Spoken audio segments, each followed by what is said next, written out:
Hello and welcome to my channel, or welcome back. My name is Marley and I like to read. In this video, as you can see in the title, I'm going to be doing another reading vlog, and this week I'm going to take on reading 3 popular romance books. So the story behind me wanting to do this vlog is basically that I had a really stressful day today, or I'm just having some stressful moments in my life, and I want to read some feel-good books. And normally romances obviously are very happy, feel good, and I've also been meaning to do this sort of series where I read 3 popular books from every genre. It's kind of like my way to get through a bunch of popular books that I've just been dying to read. So this is the first one in potentially a series type thing, and it's going to be romances, as I already said. Some more backstory on my relationship with romance books is that I don't read a ton of them. I don't read a ton of exclusively romance books, which I've said a couple times on this channel, and since I created the channel I have read a bit more romances, and I'm really trying to figure out what I like in romances and what I don't. So this is also kind of like an experiment for me to keep figuring out the tropes and the aspects that I like in romances and the ones that I don't. As an example, one of the ones I don't really like is when books are overly steamy, like when there's too many of those types of scenes. So an example would be something like 50 Shades of Grey, or even Ugly Love by Colleen Hoover. Of course, I like to have some of those in there, but I like there to be plot and other aspects to the story. Another thing I don't really like is when the guy is super rude and controlling. So that would be something again like Christian Grey or even Edward Cullen from Twilight, even though I was a Twilight fan. Even Josh from The Hating Game, I didn't totally love him because he did have those jealous, controlling moments. So that's kind of an idea of what I like and don't like in romances. So I'm still trying to figure it out, and I'm really hopeful for these 3 books that I will like them just based on what I've heard about them so far. So the first one that I'm going to read is the Unhoneymooners by Christina. This is one that was specifically recommended to me by someone when I had mentioned not overly loving steamy books. So this one sounds pretty promising. I know it has enemies to lovers as well, which is a trope that I really like, so I'm very hopeful for this one. However, I did read one Christina book recently. It was In a Holidays, and I didn't like that book very much. So this is kind of like me giving the author a second chance, and hopefully I will like this one more. Another book I'm going to read for this video is The Kiss Quotient by Helen Hoang. This is another really hyped book that you guys have probably heard of, but this is one that is known to be quite steamy, as the topic of the book does have to do with sex. So we'll see how that goes, but hopefully it's a pretty good balance. It does sound like it's going to be really cute. The third book that I want to get to is Get a Life Chloe Brown by Talia Hibbert, and this whole companion series by Talia Hibbert is so big on booktube right now, so I had to include the first one in that series. This is another one I hear that's rather steamy, but again, hopefully it's a good balance, and I think it's enemies to lovers again as well. So really excited about these books. I really need a pick-me-up this week, and we'll see if I can continue to find which tropes I like in romance and which ones I don't. And yeah, once I start reading the books, I'll tell you a little bit more about each of them. I'm gonna hop into the Honeymooners right now. So yeah, let's go.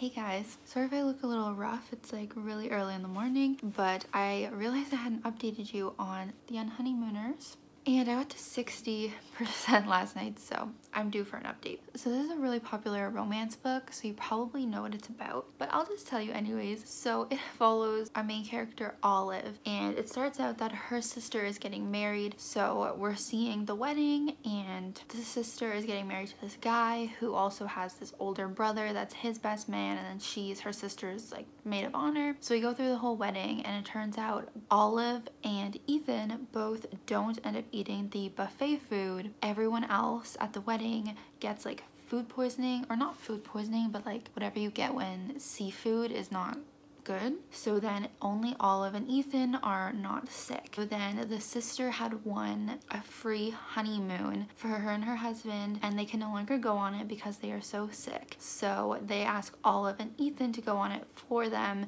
since it's a really great free trip that they don't want to waste. So Olive and Ethan go on this trip for them, and Olive and Ethan do not like each other. It's an enemies to lovers romance. It is also fake dating, because when they go on this trip they have to act act like they're the married couple. And so it has multiple really great tropes like that. I'm just loving it. And it does claim to be inspired by the Hating Game book, which I have read, and I definitely see a lot of similarities. Obviously the enemies to lovers thing, and then honestly the fact that like they both go paintballing or whatever it's called. Paintballing?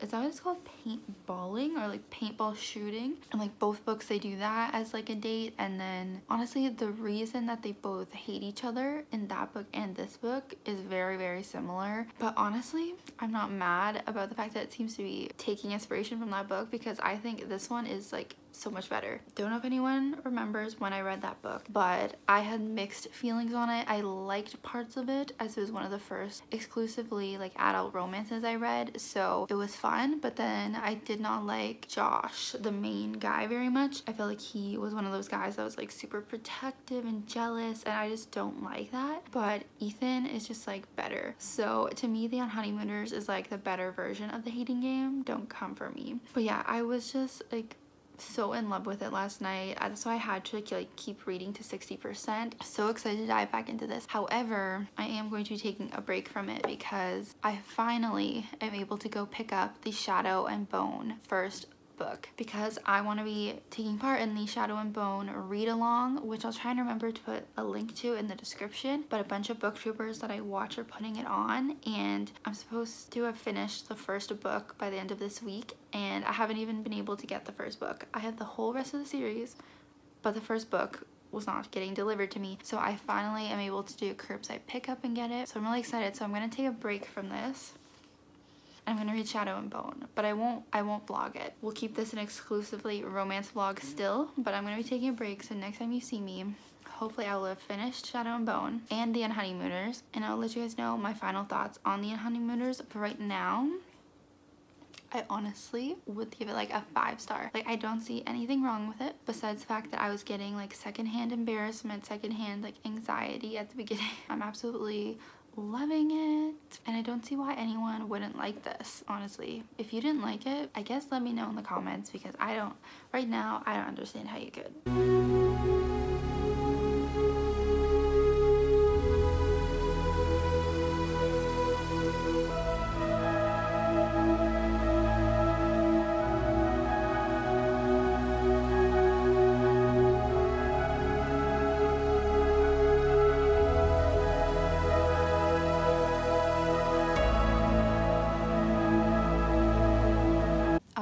Hey, it's a few days later. I have since finished Shadow and Bone, and I just finished the Unhoneymooners last night. Unfortunately, I ended up giving it 4 stars. I know, unfortunately, it's kind of weird to say for 4 stars, but like I was on the track to giving it 5 stars, as you guys probably saw in my last update. Somehow I literally stopped reading it right before it took a little dip. So as you guys already saw, the first half of this book was basically perfect for me. I loved the couple so much. I loved all of their interactions. I just loved the journey that they took, having the enemies to lovers, having to fake date, which brought them closer, dealing with all of that stuff when they were on the trip in Maui. And then right after, when I got back into reading it yesterday, just not as good. It just like really took a turn. Their trip ends, for example, and we just started dealing with like more of like the end of the book drama, right? And a lot of it like gave me secondhand anxiety, which is like, that's my own issue, because obviously books need to have conflict, but the conflict in this book just like really stressed me out for some reason. I'll just say like there's some stuff that has to do with cheating.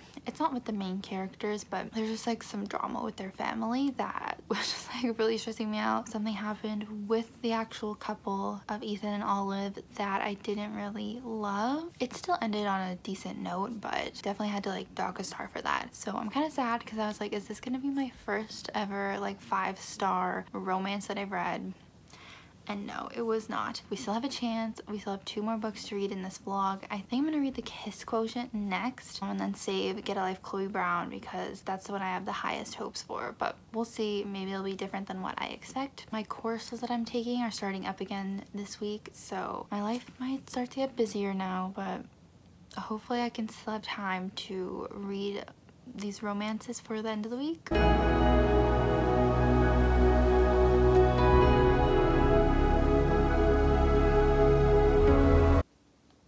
Another day another book.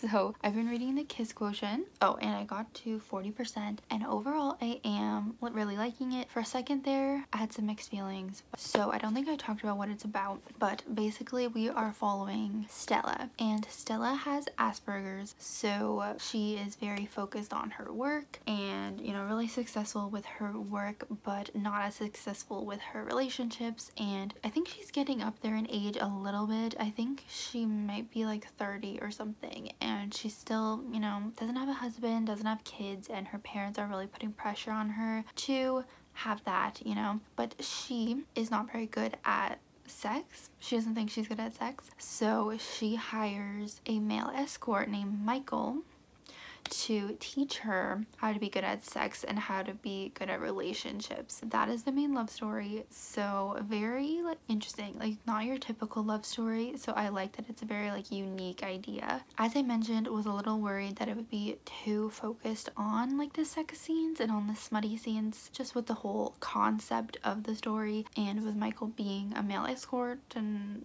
all that. But we did have a lot of those scenes at the beginning as they're getting to know each other, but then like the relationship becomes about so much more, and I'm only at 40%, so it's really cute. I really enjoy Stella's character. I think she's such an interesting like main protagonist. Michael is okay, I guess. We do see both of their points of view, which I was surprised about, and at first I had some mixed feelings about it because I felt a little bit weird reading the like intimate scenes from Michael's point of view. I feel like I don't really like to read about like a sex scene from the guy's point of view. It just felt more like weird to me. But again, now that the story's kind of moved on from that, like it's fine. Still prefer Stella to Michael, but yeah, just the dynamic between the two of them is really cute. I'm very excited to keep reading. Personally, I feel like this would be a 4-star. Not feeling like this will be a 5-star romance for me. As I said, I don't think I've ever had one, and I don't really think this is going to be it, but I am really enjoying it. I think that might be it. So I hate to admit this, but I've read 20% more of the book, and it's gotten more boring.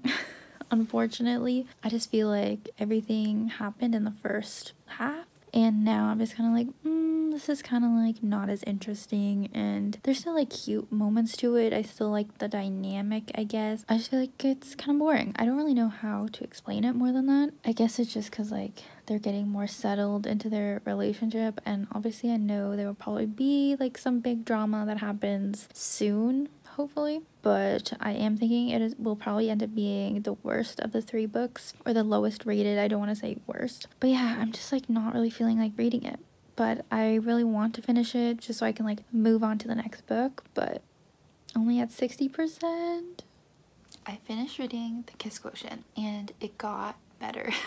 So I stand by what I said before, that it got boring during the middle, and one of the reasons was, you guessed it, it got way too steamy for me, which was something that I feared going into it, if you guys remember. But yeah, it was one of those books that had like a lot of spice, as they say. So yeah, just personal preference, I don't really like to have like more than one of those scenes, so I just feel like they can start to get a little bit repetitive. So that was something that happened towards the middle of the book that I thought was a little boring. Then we had our like end of the book drama, and from that point on it was great. Like from 80% to basically the end of the book, I was invested again. I couldn't stop reading. I was like not wanting to even go to the bathroom because I just wanted to like keep reading until the end. So it definitely picks back up again. It just needed that classic drama that you always get in the last third of the book. So I did end up giving it 4-star on Goodreads, and yeah, overall I did really enjoy it, and I would recommend it, but I would mostly recommend it to those who like reading smutty books, which I know there's a lot of people out there that do, so that's great. I wouldn't say it's like a romance that I would call like one of my favorites or anything, but you know, I tried it. I'm pumped to get into Get a Life Chloe Brown. I am a little nervous because now I'm feeling like I'm kind of having an overload of romance. I think what I'm learning is that I need to only read romances like selectively and not back to back,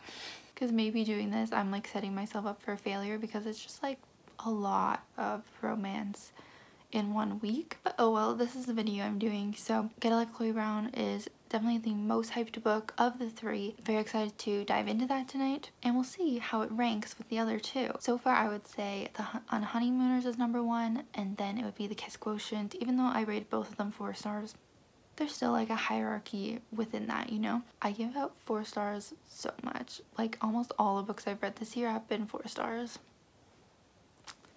Just my identity, you know?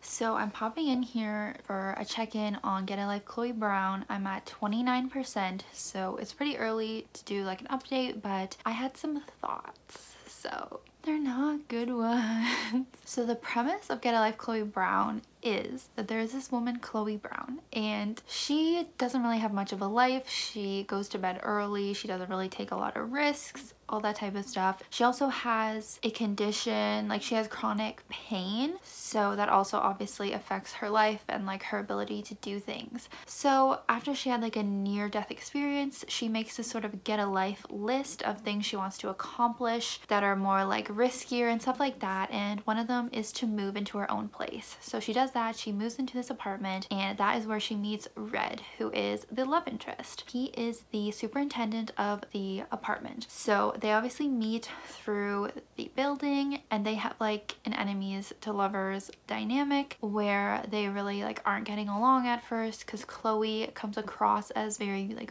rude. It's just kind of her sense of humor where she's very like sarcastic, and it's hard to interpret her humor, so they sort of butt heads. Then they end up making this sort of deal where she's gonna help him with making a website because that's what she specializes in, and he's gonna help her kind of accomplish things that are on her Get a Life list.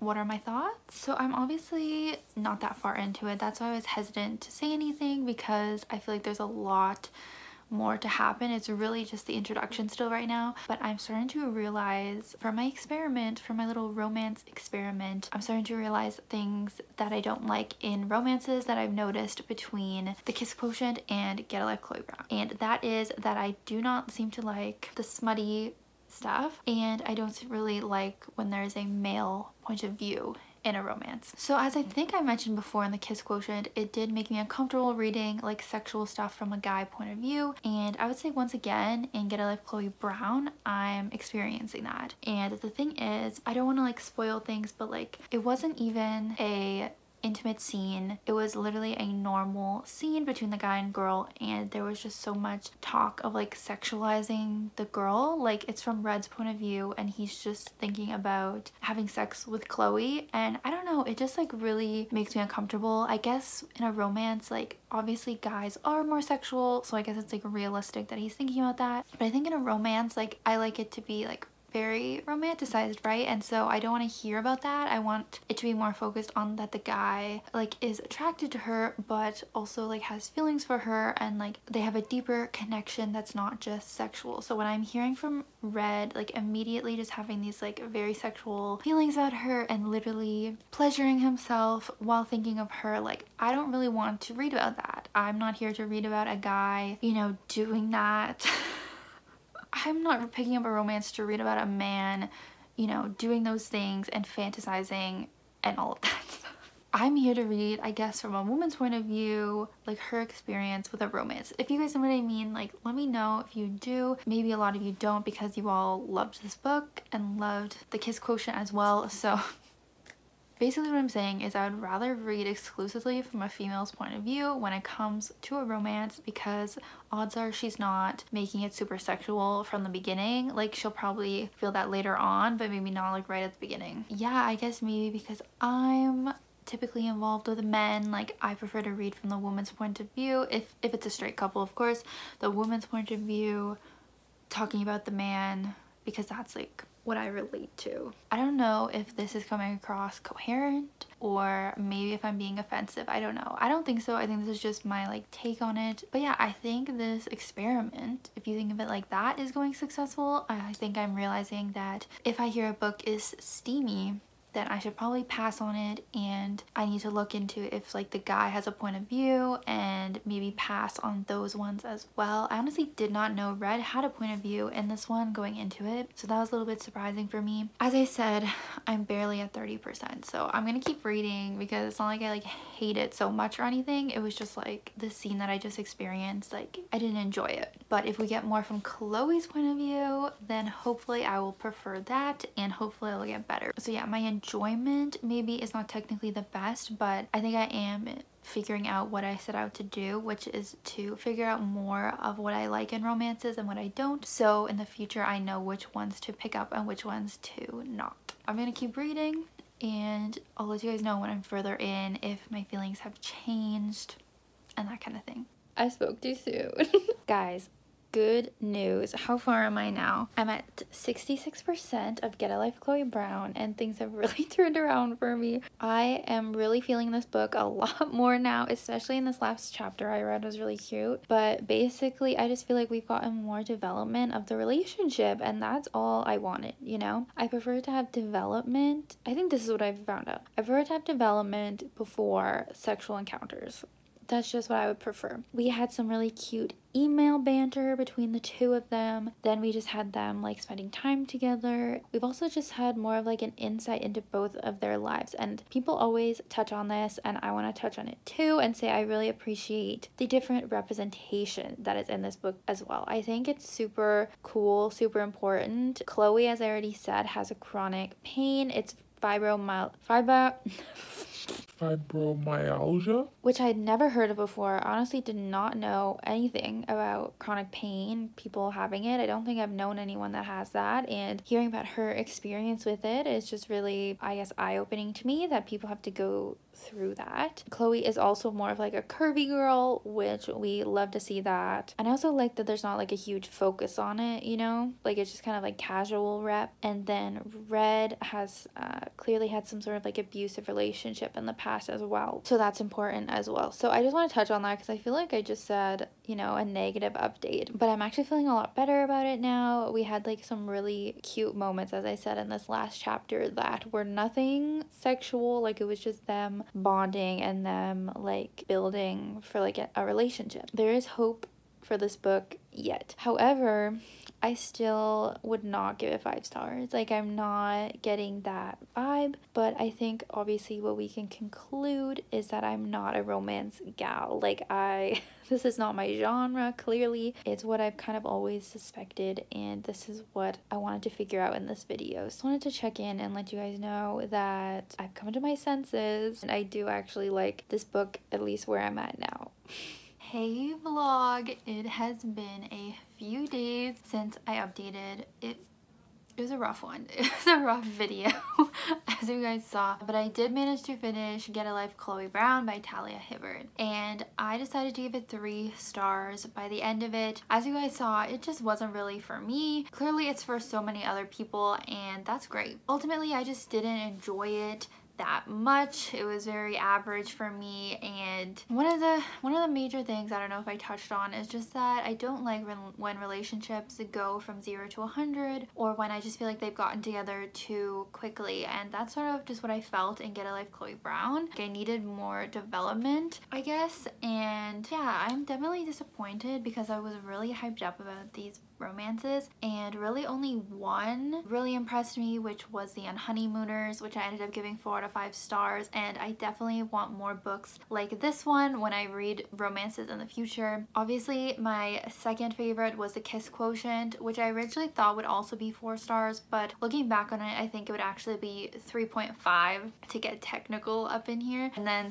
last would be Get a Life Chloe Brown at 3 stars, so it sort of like descends like that. So definitely disappointing. I'm not a fan of some trendy romances, which was interesting to find out, but I feel like, as I've already expressed in this video, I now feel more confident knowing which types of romance books I should be picking up and which ones I should be avoiding. And I also realized that I should not be reading romances back to back, because when you think about it, I liked each book less and less as I went on, and that could be a product of the fact that I read them in that order, and maybe it was just getting to be too much romance events for me at once. So that is actually something kind of interesting too. I'm not sure if that did factor in, but it might have. So anyways, for the end of this first installment in my reading 3 hyped up books, I would say this one didn't turn out great. Oh well, now I know. So thank you guys for suffering through this vlog where I think it ended up being pretty long and I was like low-key hating on potentially some of your favorite books, but thanks for sticking through. If you did, leave a comment if you want, like fighting with me, I don't know, or leaving me recommendations for books that are similar to the Unhoneymooners, because that's the one I really enjoyed. And please subscribe as well, of course, and I will see you guys in my next video. Bye!